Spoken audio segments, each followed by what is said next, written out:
Hello students and welcome back to your favourite channel learning point. तो सबसे पहले हम बात करते हैं एजुकेशन की। तो एजुकेशन क्या है? एजुकेशन हमें एक्सेस देता है हर चीज़ के लिए जो हम लाइफ में कर सकते हैं।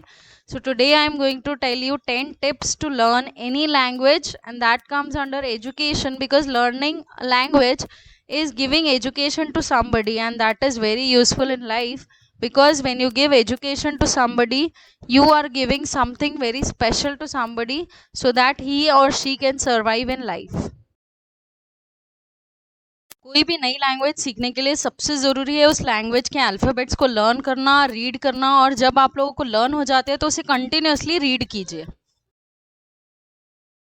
जैसे ही आप कोई नई लैंग्वेज स्टार्ट करते हैं लर्न करना और उसके अल्फ़ाबेट्स आपको फेमिलियर हो जाते हैं, आपका ब्रेन हमेशा उसी थिंकिंग में रहता है, अलग अलग थिंकिंग में रहता है कैसे आप वो लैंग्वेज सीख पाएंगे, उसके बुक्स रीड कर पाएंगे और उसके बारे में आगे यूज़ में ला पाएंगे और वो लैंग्वेज आपके लिए कितनी ज़्यादा फ़ायदेमंद है। Now the first point was to learn the alphabets for the new language. Now the second point is you have to try to form new words and that too small words first. फिर उसके बाद में try करना है कि जो छोटे छोटे वर्ड्स हम लोग बनाते हैं उसे एक साथ मिलाकर थोड़े से सेंटेंसेस बनाना है नई लैंग्वेज में। थर्ड पॉइंट के बाद में जैसे जैसे आपको सेंटेंसेस बनाना आ जाए और धीरे धीरे वो लैंग्वेज समझ में आने लगे, न्यू लैंग्वेज जो भी आप लर्न करना चाहते हैं, तो फिर उसके ग्रामर की तरफ बढ़ना है धीरे धीरे।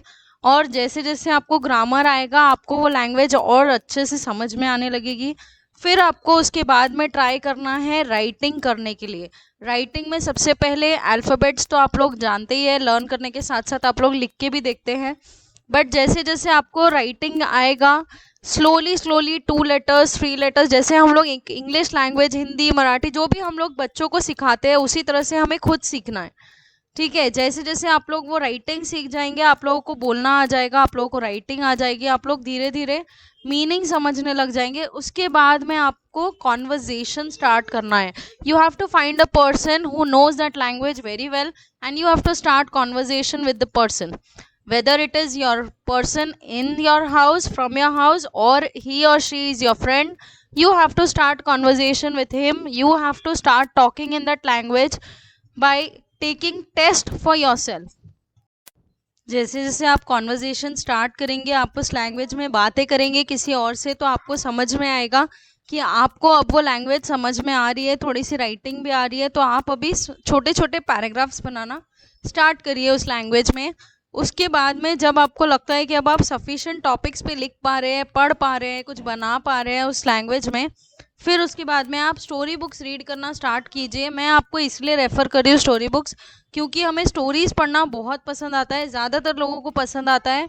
तो जब भी आप कोई नई लैंग्वेज सीखते हैं और अगर स्टोरीज़ पढ़ रहे हैं आप उस लैंग्वेज में, तो आप पूरी बुक पढ़ेंगे, ज़्यादा टाइम दे के पढ़ेंगे। इससे क्या होगा कि आपको वो लैंग्वेज की रीडिंग ज़्यादा अच्छी होगी, उसकी मीनिंग ज़्यादा अच्छे से समझ में आएंगे, वो आपको न्यू लैंग्वेज नहीं लगेगी। उसके बाद आपको थोड़ी थोड़ी रेगुलर लैंग्वेज लगेगी, आपकी जो भी आपकी मदर टंग होगी उसी की जैसी। Now once you start reading and story books in that language, you will see that you are trying to understand that language and read it a bit faster. जब आपके लिए वो न्यू लैंग्वेज थी तब आप उसे बिल्कुल अच्छे से नहीं पढ़ पा रहे थे शुरुआती में, लेकिन जैसे जैसे टाइम जाएगा आप बुक्स पढ़ेंगे और भी चीज़ें रीड करेंगे तो आपको उस लैंग्वेज में इंटरेस्ट आएगा, आप उसके ज़्यादा अच्छे से मीनिंग समझ पाएंगे और जो कुछ भी लिखा है उस बुक में या कोई बोल रहा है वो आपको ज़्यादा अच्छे से समझ में आएगा। उसके बाद आपको वो लैंग्वेज के लिए कंटिन्यूस यूज़ करना है। जैसे अगर आप घर में किसी से बात कर रहे हैं आपको उसी लैंग्वेज में कॉन्स्टेंटली यूज़ करना है, उसी लैंग्वेज में बात करना है, कोई दूसरी लैंग्वेज में नहीं, आपकी मदर टंग में नहीं। जैसे बहुत लोग मैंने देखे इंग्लिश में बात करना चाहते हैं लेकिन इंग्लिश स्पीकिंग का कोर्स करते हैं के बाद भी उन्हें इंग्लिश में बात करना नहीं आता। द मेन थिंग इज़ कि वो किसी से बात ही नहीं करते हैं इंग्लिश में, वो सिर्फ हिंदी में बात करते हैं बट इंग्लिश में बात नहीं करते। इसीलिए इंग्लिश स्पीकिंग का कोर्स करने के बावजूद या इंग्लिश मीडियम स्कूल से पढ़ने के बावजूद उन्हें इंग्लिश लैंग्वेज नहीं आता है। And this is the complaint of most of the parents for their students कि हमारा बच्चा इंग्लिश मीडियम में है, इंग्लिश नहीं बोलता है। जब तक वो उस लैंग्वेज को डेली यूज़ में नहीं लाएंगे, कॉन्स्टेंटली नहीं बात करेंगे, वो इंग्लिश में कभी बात नहीं कर पाएंगे और इसी तरह से वो अपनी मिस्टेक्स भी क्लियर कर सकते हैं। By the end of this video, I have told you 9 tips. The last tip is most important कि अगर आप ये लैंग्वेज सीख गए हैं अभी तक, जब तक मैंने आपको बताया तब तक आप ये लैंग्वेज को सीख जाएंगे। अगर आप इसी वे से जाएंगे और इसी सीक्वेंस में कोई लैंग्वेज लर्न करने जाएंगे तो आप जब इस लैंग्वेज को अच्छे से जानते हैं, रीड कर सकते हैं, बोल सकते हैं, पढ़ सकते हैं, तो अब आप उसे दूसरों को सिखाना स्टार्ट कीजिए ताकि दूसरे भी उसे सीखें और आप उस लैंग्वेज में परफेक्ट होते जाएं।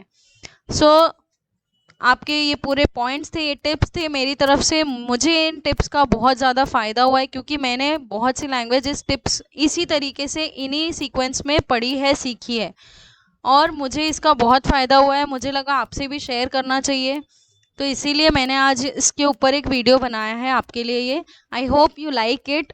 डू शेयर द वीडियो ताकि दूसरे भी इस टिप्स को फॉलो करें। और बहुत सिंपल टिप्स है, कोई बहुत ज़्यादा कॉम्प्लिकेटेड नहीं है। हम बचपन से इसी तरह से पढ़ते हैं कोई भी लैंग्वेज को और हमें आगे भी इसमें कुछ पॉइंट्स ऐड करते हुए पढ़ते जाना है। बस ये बहुत ही सिंपल है एकदम। तो मेरे चैनल को अगर सब्सक्राइब नहीं किया है तो सब्सक्राइब कीजिए, लाइक कीजिए और आगे दूसरों से भी शेयर कीजिए और इन वीडियोस को पूरा देखिए। Till then stay home and keep learning with me at learning point. मैं आगे भी और ऐसी काफ़ी टिप्स आपसे शेयर करती रहूँगी। मैं कोशिश कर रही हूँ कि मैं इंग्लिश स्पीकिंग का काफ़ी हद तक जो भी ग्रामर होता है या कोर्स होता है वो मैं इस पर कंप्लीट करूँ धीरे धीरे। 10th और 9th की और बाकी जो भी स्टैंडर्ड की बुक्स है वो भी मैं स्लोली कंप्लीट करूँगी। And the exercises which are given, workbooks, आपका कॉम्प्रीहेंशन, राइटिंग स्किल्स पार्ट में सभी कुछ कंप्लीट करूँगी इस पूरे कोर्स में, इस चैनल पे। तो आप इस चैनल को कंटिन्यू देखते रहिए, वीडियोस को कंटिन्यू देखते रहिए, लाइक कीजिए और दूसरों से बिल्कुल शेयर कीजिए ताकि वो भी इसका फ़ायदा उठा सकें। Thank you for watching. Bye bye.